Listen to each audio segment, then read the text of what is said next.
Semoga kita selalu dalam lindungan Tuhan Yang Maha Esa. Sebelumnya, kami mengucapkan banyak terima kasih kepada Bapak Muhammad Rizal Saragi, SEMM, selaku dosen pengampu Sistem Informasi Akuntansi, yang telah memberikan kesempatan kepada kelompok kami untuk mempresentasikan tutorial membuat flowchart siklus penggajian pada PT Bank Mandiri. Perkenalkan, nama saya Fani Khairani. Assalamualaikum warahmatullahi wabarakatuh. Perkenalkan, nama saya Fiati Kori. Perkenalkan, nama saya Evi Setiani. Hai, perkenalkan nama saya Putri Amelia.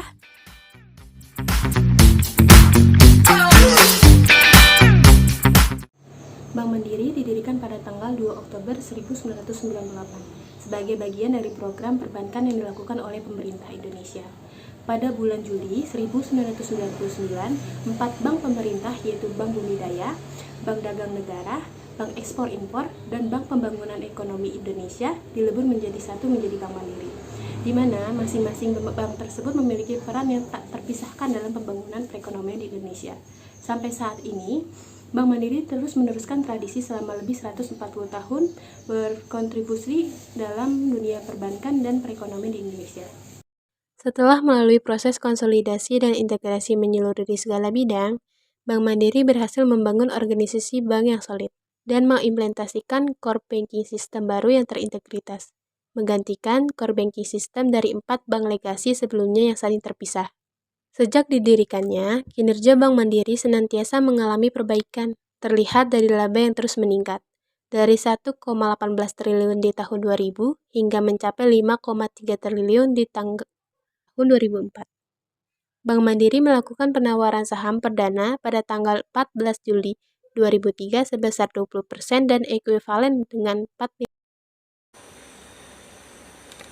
Siklus penggajian adalah rangkaian aktivitas bisnis yang berulang dan pemrosesan data terkait yang berhubungan dengan pengelolaan pegawai di tempat kerja secara efektif.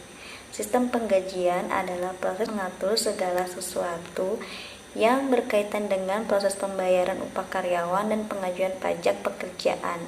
Bagi perusahaan, sistem ini juga berguna untuk melacak jam kerja, menghitung upah, pemotong pajak, mencetak dan membayar pajak pekerjaan pemerintah. Ada 3 sistem penggajian pegawai yang paling umum digunakan di Indonesia, yakni skala tunggal, skala ganda, dan skala gabungan. Flowchart atau bagan alur adalah diagram yang menampilkan langkah-langkah dan keputusan untuk melakukan sebuah proses dari suatu program. Setiap langkah digambarkan dalam bentuk diagram dan dihubungkan dengan garis atau arah panah. Fungsi utama dari flowchart adalah memberi gambaran jalannya sebuah program dari satu proses ke proses lainnya. Selain itu, fungsi lain dari flowchart adalah untuk menyederhanakan prosedur agar memudahkan pemahaman terhadap informasi tersebut. Sistem penggajian pada PT Bank Mandiri. 1. Perhitungan gaji sudah dilaksanakan berdasarkan prosedur penggajian yang baik. Karena di dalam perhitungan gaji didasarkan pada masa kerja dan tingkat pendidikan dengan memperhatikan beban tugas dan tanggung jawab masing-masing pegawai. Juga didasarkan pada status kepegawaian.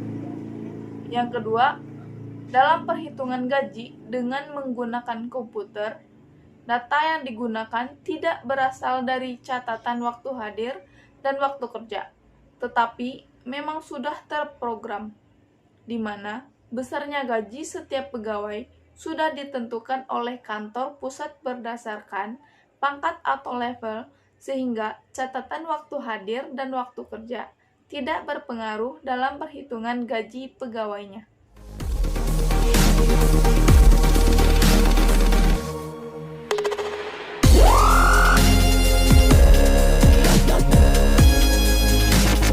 Selanjutnya, kita langsung ke tutorial flowchart penggajian PT Bank Mandiri. Bagian yang pertama yaitu karyawan. Pada simbol yang pertama ini, tanda flowchart penggajian dimulai dari karyawan. Lalu, Karyawan ini menyiapkan datanya secara manual. Kita ketik dengan kalimat menyiapkan data karyawan.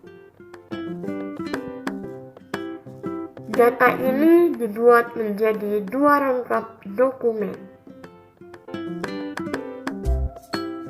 Rangkap dokumen 1 kita beri nama data karyawan 1. Dan rangkap dokumen yang kedua kita beri nama data karyawan 2. Data karyawan yang pertama ini diproses untuk melakukan presensi secara manual. Melakukan presensi.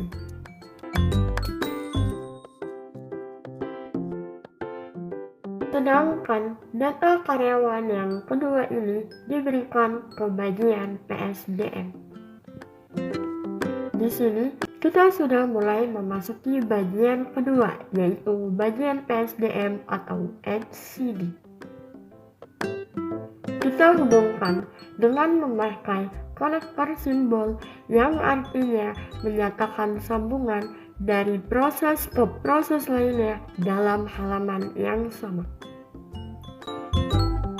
Nah, kita kembali ke data dokumen yang pertama dan kedua. Setelah melakukan presensi, kemudian presensi ini diproses menjadi sebuah dokumen hasil data presensi.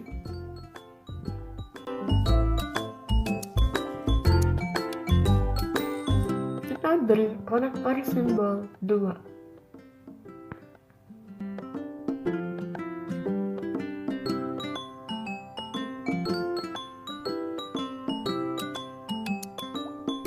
Konektor simbol yang pertama yaitu data karyawan, dan konektor simbol yang kedua yaitu hasil presensi.